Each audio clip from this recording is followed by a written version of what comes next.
Bismillahirrahmanirrahim. Assalamu alaikum, my dear students, viewers and spectators. Welcome to Professor Ghulam Hussain Bhatti Chemistry Channel. The topic of today's presentation is Charles Law and its experimental verification. Now, dear students, what is Charles Law? Charles' law was given by French scientist J. Charles in 1787. Now, what is the statement of Charles' law? He said that volume of a given mass of a gas is directly proportional to absolute temperature if pressure is kept constant. This is volume.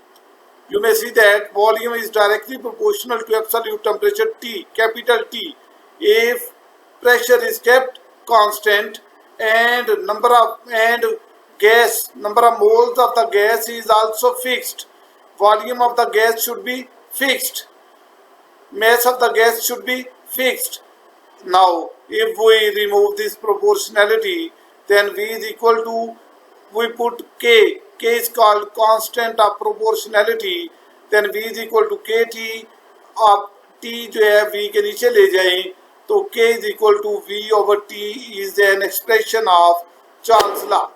Now, dear students, what is the second statement of Charles' law? Now, अब इसमें Charles law ये कहते हैं कि at constant pressure and fix amount of the gas, that is amount of gas should be fixed and pressure should be constant, then temperature जो है, अगर gas का टेम्परेचर इनिशियल टेम्परेचर T1 है और इसका टेम्परेचर हम इंक्रीज कर दें, कितना कर दें T2, तो गैस का इनिशियल वॉल्यूम कितना होगा V1, तो V1 से कितना हो जाएगा V2. If temperature is changed from T1 to T2, then volume of the gas changes from V1 to V2.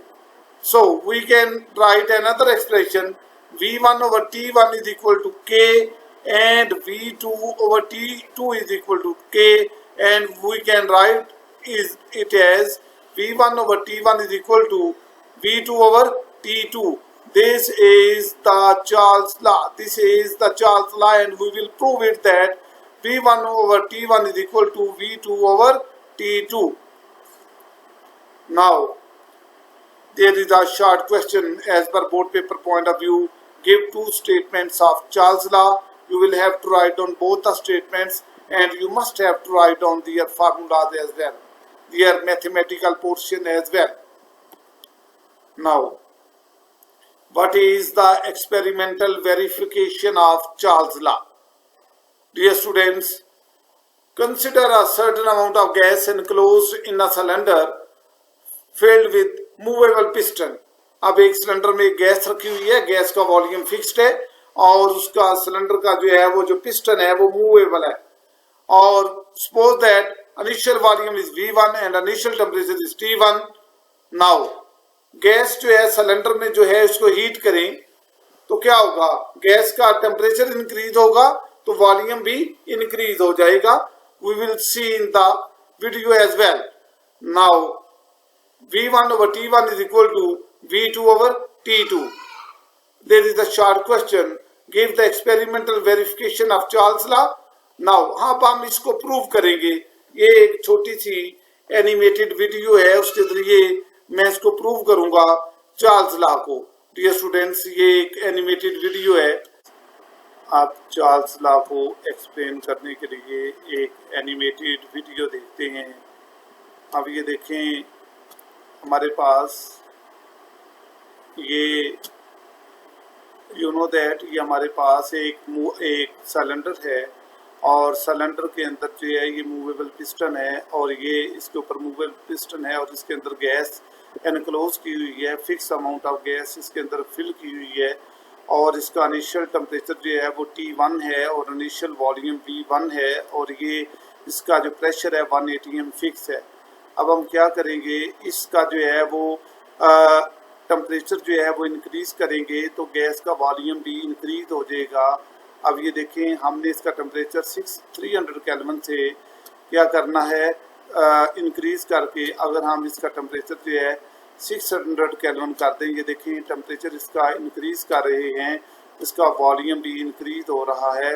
और ये देखें 600 केल्विन पर जो है इसका वॉल्यूम इंक्रीज हो गया, क्योंकि हमने टेम्परेचर को कितना कर दिया, टेम्परेचर को T1 से T2 कर दिया और वॉल्यूम भी V1 से V2 हो गया। और इसका इनिशियल टेम्परेचर 300 केल्विन था और फाइनल टेम्परेचर कितना हो गया T2 600 केल्विन, 300 केल्विन से 600 केल्विन हो गया। और इसी तरह इसका वॉल्यूम भी V1 से V2 इंक्रीज हो गया।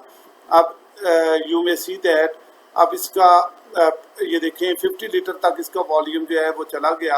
अब देखें इसका ये जो वॉल्यूम कम किया हमने, वॉल्यूम कितना आ गया 25 litre.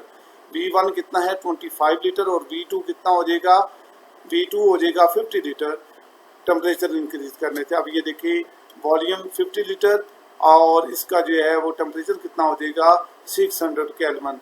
This is the volume is directly proportional to temperature as per Charles law. V is equal to KT, V1 over T1 is equal to V2 over T2, hence it is proved. Students, now we will discuss thermometry and the scales of thermometry. What is the statement of thermometry? Measurement of temperature of a substance is called thermometry.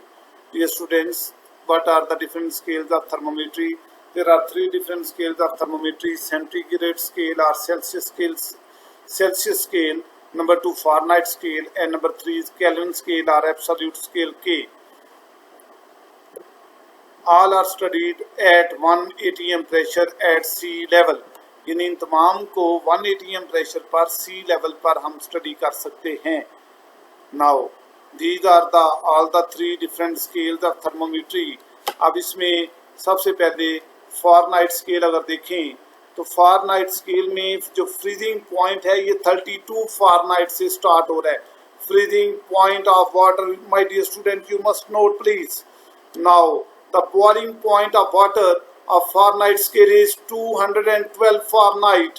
आप 212 में से 32 minus करें तो 180 parts आ जाते हैं। इसका answer कितना आता है, यानी इस स्केल को 180 इक्वल पार्ट्स में डिवाइड किया जाता है। 180 इक्वल पार्ट्स में जो है वो डिवाइड किया जाता है और हर पार्ट को 1 फारेनहाइट कहते हैं। और ये 1 फारेनहाइट डिग्री कहते हैं। और 1 atm प्रेशर जो है ये एट सी लेवल पर जो है वो हम इसको देखते हैं। Now, my dear students, second one is Celsius scale or centigrade scale. ज़्यादातर इसको सेल्सियस स्केल ही कहते हैं। अब ये इसका फ्रीजिंग पॉइंट ऑफ वाटर जो है 0 डिग्री सेल्सियस है और इसका बॉइलिंग पॉइंट ऑफ वाटर 100 है और इसलिए इसको 100 इक्वल पार्ट्स में डिवाइड किया जाता है और हर पार्ट को 1 डिग्री सेल्सियस का नाम दिया जाता है। Now last one is kelvin scale. अब केल्विन स्केल का जो फ्रीजिंग पॉइंट ऑफ वाटर है ये 273.15 केल्विन से स्टार्ट होता है और इसका बॉइलिंग पॉइंट जो है ऑफ वाटर जो है 373.15 केल्विन पर ये फिनिश होता है। अब इसको भी 100 इक्वल पार्ट्स में डिवाइड किया जाता है और हर पार्ट को 1 केल्विन कहते हैं। केल्विन स्टैंडर्ड स्केल है, ये एब्सोल्यूट टेम्परेचर स्केल है, इसके लिए डिग्री का निशान यूज नहीं किया जाता। Now my dear students, what are the interconversion of scales. अब हम इसको देखते हैं, ये बहुत सिंपल है। अब देखें कि सबसे पहले सेल्सियस स्केल को केल्विन में कन्वर्ट करना हो तो केल्विन बाहर लिख लेते हैं। सेल्सियस जितना भी टेम्परेचर है इसमें 273.16 ऐड कर देंगे तो वो टेम्परेचर किस में चेंज हो जाएगा, केल्विन स्केल में। नाउ इसके बाद जो है दूसरा फारेनहाइट को हमने सेल्सियस स्केल में कन्वर्ट करना है।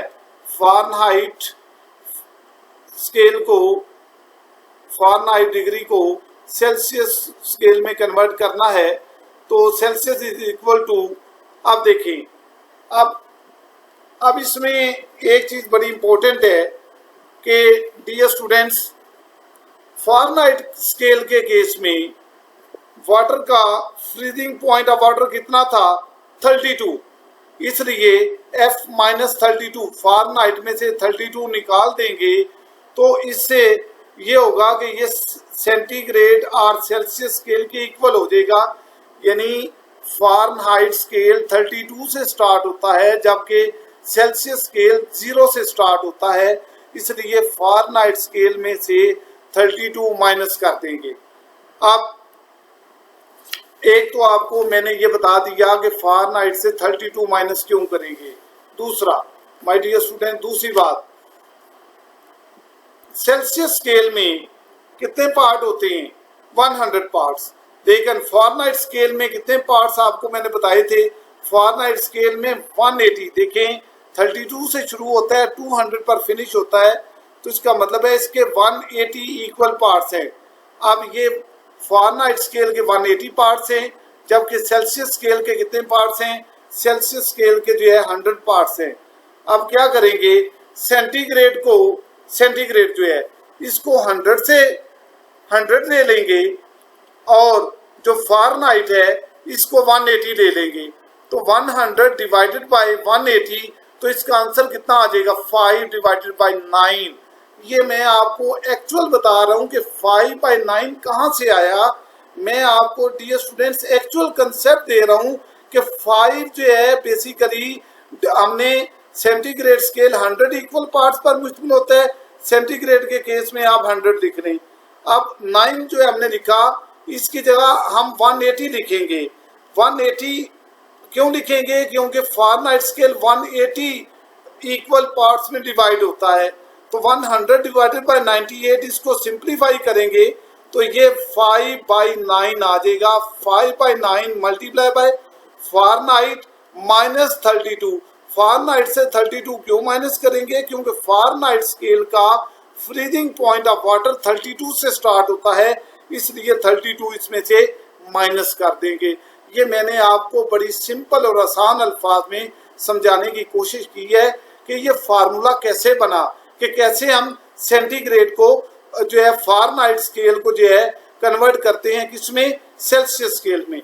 नाउ लास्ट वन, अब हमने सेल्सियस स्केल को फ़ारेनहाइट में कन्वर्ट करना है, तो इसी का उल्ट कर लेंगे, फ़ारेनहाइट स्केल को बाहर ले देंगे और ये जो 5 डिवाइडेड बाय 9 होगा ये उल्टा हो जाएगा, ये इधर जाएगा तो ये 9/5 हो जाएगा। सेल्सियस स्केल इधर जाके मल्टीप्लाई कर देगा और ये जो -32 है ये दूसरी तरफ जाएगा तो +32 आ जाएगा। और इस तरह ये जो फार्मूला है इसी को हमने रीअरेंज करके इस फॉर्म में लिख देंगे, and in this way we will convert Celsius scale into Fahrenheit scale. Now dear students, board के अंदर एक बहुत इंपॉर्टेंट क्वेश्चन बार बार पूछा जाता है, convert 80 degree Fahrenheit into kelvin scale. अब क्या करेंगे माय डियर स्टूडेंट्स, इसके लिए बहुत सिंपल आंसर है। सबसे पहले हम फ़ारेनहाइट को सेल्सियस स्केल में कन्वर्ट करेंगे, यानी हमने सबसे पहले फ़ारेनहाइट को सेल्सियस स्केल में कन्वर्ट करेंगे और उसके बाद जो भी टेम्परेचर आएगा वो सेल्सियस स्केल में आ जाएगा। तो अब हमने बेसिकली कन्वर्ट क्या करना है फ़ारेनहाइट को केल्विन में, तो पहले फ़ारेनहाइट को सेल्सियस में कन्वर्ट कर लिया और सेल्सियस को में फिर 273.16 ऐड करेंगे तो वो किस में चेंज हो जाएगा टेम्परेचर, वो केल्विन में आंसर चला जाएगा। My dear students, this is all about Charles law, it's experimental verification and thermometry and different scales of thermometry and the interconversions of scales of thermometry. Dear students, मैंने इसको बहुत अच्छे तरीके के साथ आपको कंसेप्ट और एग्जांपल्स के साथ समझाने की कोशिश की है। आई होप दैट आपको मेरी तमाम वीडियो की समझ आ गई होगी। Thank you for watching. Please subscribe my channel for more videos. Thank you.